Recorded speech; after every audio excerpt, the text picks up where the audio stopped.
आज हम लोग इस वीडियो के माध्यम से प्रतिबिंब का डिफिनीशन और प्रतिबिंब कितने प्रकार के होते हैं उसके बारे में समझेंगे।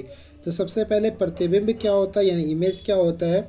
तो इमेज को डिफाइन इस प्रकार से कर सकते हैं, किसी बिंदु स्रोत से आ रही प्रकाश की किरणें किसी दर्पण से परावर्तन या अपवर्तन के बाद जिस बिंदु पर मिलती है या मिलती हुई प्रतीत होती है वही उस बिंदु स्रोत का प्रतिबिंब कहलाता है। प्रतिबिंब जो होते हैं वो दो प्रकार के होते हैं, वास्तविक प्रतिबिंब और काल्पनिक प्रतिबिंब।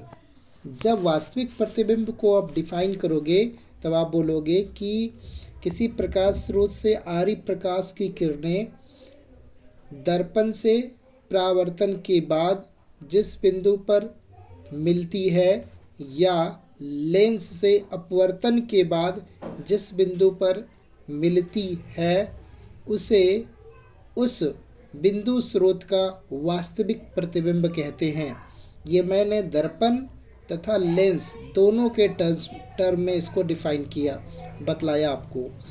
और काल्पनिक प्रतिबिंब को डिफाइन अगर करिएगा तो किसी प्रकाश स्रोत से या बिंदु स्रोत से आ रही प्रकाश की किरणें दर्पण से परावर्तन के बाद जिस बिंदु पर मिलती हुई प्रतीत होती है या लेंस से अपवर्तन के बाद जिस बिंदु पर मिलती हुई प्रतीत होती है उसे उस बिंदु स्रोत का काल्पनिक प्रतिबिंब या आभासी प्रतिबिंब कहते हैं।